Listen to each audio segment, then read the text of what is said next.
All right, let's talk about something that's on a lot of people's minds, buying your first investment property. It's a huge step, but we're going to show you exactly how to do it the smart way, the safe way, without ever putting your family home on the line. Think of this as the blueprint for your own financial fortress.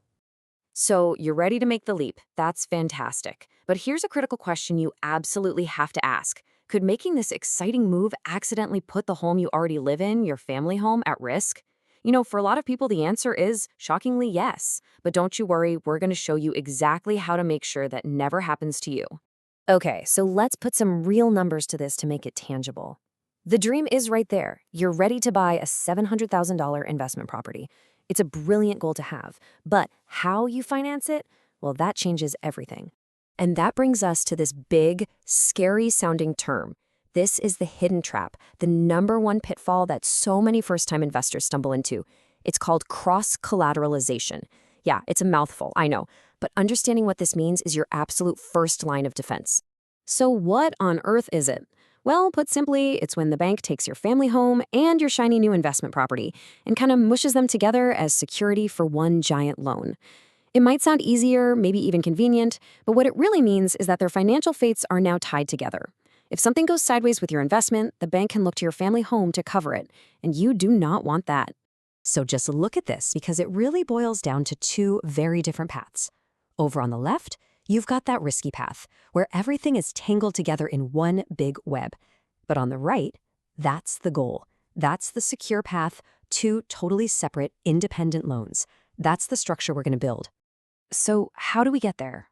Well, this is the good part. There's an incredibly powerful yet simple two-part structure. I want you to think of it as a blueprint for building a financial firewall right between your assets. It's way less complicated than it sounds, and it gives you all the power and all the security. And here it is, the whole strategy in 2 steps. First, we're going to refinance your current home loan. The goal here isn't just to get a better rate, it's to pull out cash, your equity, for the deposit.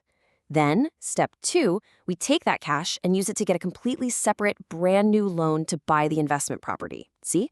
2 applications, 2 loans, 1 totally secure portfolio. All right, let's dive into part 1. I really want you to think of this step as us forging the actual bricks for your fortress wall. This is where we create the building blocks, the cash deposit, that will protect everything. Okay, now this is absolutely crucial, so lean in. This first application, this refinance, has nothing to do with the new property. The security for this loan is your primary residence and your primary residence only. As far as the bank is concerned at this stage, the investment property doesn't even exist yet. All right, enough theory. Let's look at the actual numbers and see exactly how we pull the cash out for that deposit. This is where it all starts to click. So we start with your foundation, your current home. Let's say, for this example, it's valued at a nice round $1 million. This is what we're working with. Now, on that $1 million home, you've got your existing mortgage. Let's say it's $561,000. That's the loan we're about to reshape. And here it is. This is the move.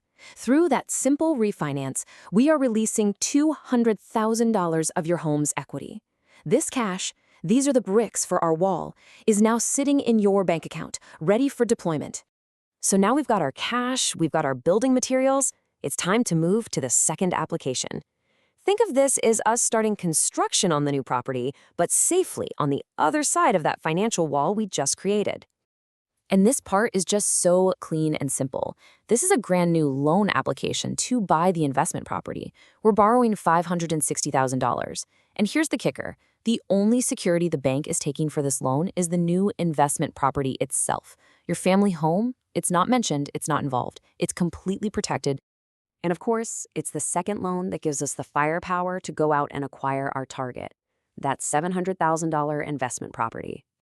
So here's how that all breaks down. We're buying a $700,000 property with a $560,000 loan. You can see right there, that's a perfect 80% loan-to-value ratio. That other 20%, the $140,000 for the deposit, where did that come from? It came from the cash we released back in step 1. It's just a beautiful, clean 80-20 split. So when you take a step back and look at what we've actually built here, it's so much more than just a property portfolio. We've actually constructed a rock-solid financial fortress. And just look at this. This is the payoff. This is the end game. Your family home stands on one side, safe and secure, with its own loan. Your investment property stands on the other, with its own separate loan. And right there in the middle is that financial wall. Nothing gets through. And here's why this is such a game changer. The fate of one property is no longer tied to the other. They are independent. If you want to sell your investment property down the road, you just pay off its loan. Your home loan doesn't even blink. You have complete flexibility and, more importantly, complete security. Look, this structure is the safest foundation for building wealth through property. It's strategic, it's secure, and here's the best part, it's repeatable for your next purchase and the one after that. So with a foundation this secure now firmly in place, the only real question left is, what are you going to build next?